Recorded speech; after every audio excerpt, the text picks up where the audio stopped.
Alors, je suis responsable du centre d'examen Delft-Dalf à l'Institut français Mannheim. On organise 3 sessions Delft tout public. Le Delft tout public s'adresse principalement à des adultes qui veulent une attestation, qui souhaitent une attestation de leurs compétences linguistiques en français. On organise aussi 2 Delft scolaires, un en janvier et l'autre au mois de juin. Le Delft scolaire est organisé en étroite collaboration avec les écoles. L'écrit a lieu dans les écoles et l'oral soit dans l'école si le nombre de candidats est suffisant ou alors à l'IF dans le cas contraire. Et on organise depuis peu une session de Delft Junior. Le Delft Junior s'adresse à des élèves du secondaire qui apprennent le français à l'école, mais dont l'école n'organise pas le Delft scolaire. Donc ça leur donne la possibilité d'avoir une attestation de leurs compétences linguistiques en français. Voilà.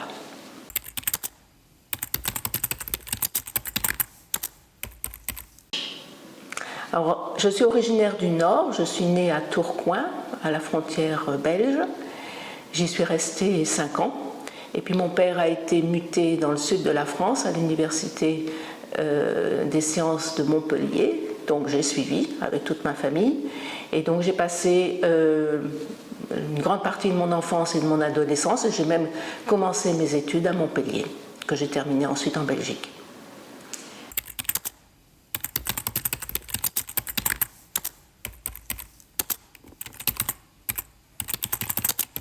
Alors, je suis traductrice de formation.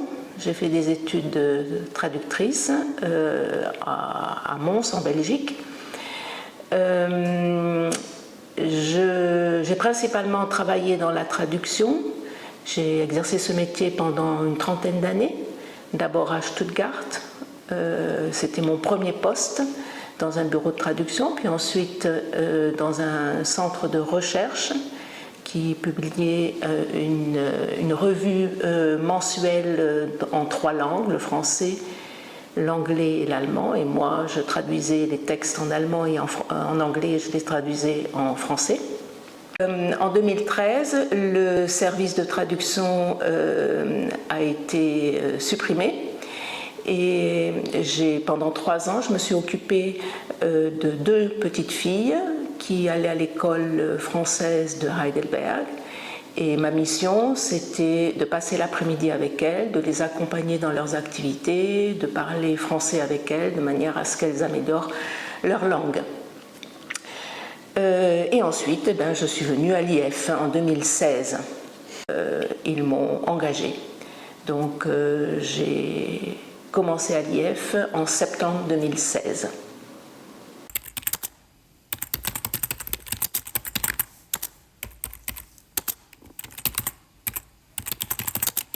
Alors à vrai dire, quand je suis arrivée en Allemagne en 1983, donc ça fait plus de 40 ans, je ne me posais pas beaucoup de questions parce que pour moi l'amitié franco-allemande était une évidence et je voulais à tout prix m'intégrer dans la société allemande et je voulais que mes enfants y grandissent en harmonie et puis s'y sentent bien comme moi je m'y sentais bien. Donc c'était pas ma préoccupation majeure, je la vivais, cette amitié franco-allemande, je la vivais au quotidien. Donc c'était une évidence pour moi. J'ai vraiment pris conscience de l'importance de l'amitié franco-allemande et de l'importance aussi du couple franco-allemand en Europe. Lorsque j'ai rencontré le consul honoraire de France à Mannheim, M. Zöller, en 2011, et je travaille pour lui depuis 2013, sans interruption jusqu'à présent. Et là, il m'a ouvert les yeux et je me suis rendu compte que c'était un aspect très important et qu'il fallait que je m'engage dans la promotion de cette amitié franco-allemande. Voilà.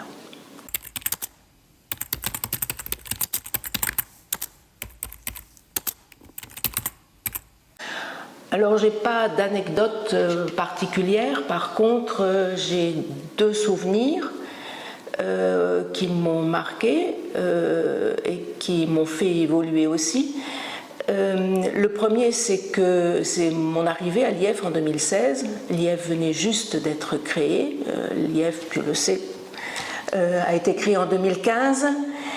C'était le premier programme de cours. Et j'étais coordinatrice à l'époque des cours pour adultes. Et tout était à inventer, tout était nouveau, tout était à construire, on a beaucoup tâtonné. Donc ça a été l'un des plus grands défis de ma carrière professionnelle, mais ça a été aussi une aventure passionnante parce que tout était nouveau et qu'il fallait se remettre en question. Il y a des cours qui fonctionnaient, d'autres qui ne fonctionnaient pas. Il fallait adapter notre offre de cours aux besoins des apprenants. Donc j'ai évolué au fur et à mesure que le programme de cours pour adultes évoluait aussi.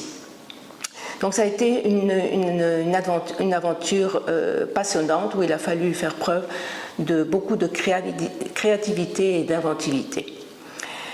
Et le deuxième point fort que je retiendrai, c'est en 2023, quand l'ancienne directrice de l'Institut français, Madame Virginie Jouot-Neutaert, m'a confié les projets jeunes.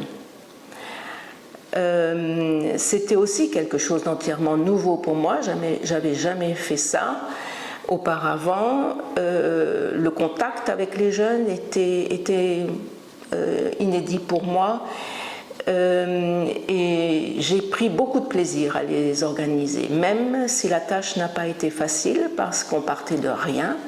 Il a fallu trouver des écoles susceptibles d'être intéressés par nos projets. Il a fallu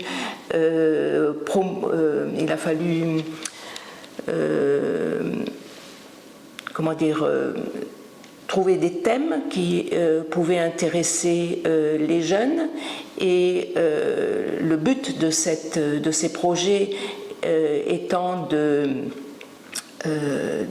promouvoir l'apprentissage du français et surtout de le rendre plus vivant pour que les jeunes, contrairement à ce qui se passe actuellement, n'abandonnent pas le français en cours de route dans leur scolarité et soient convaincus de l'utilité du français et dans leur vie future.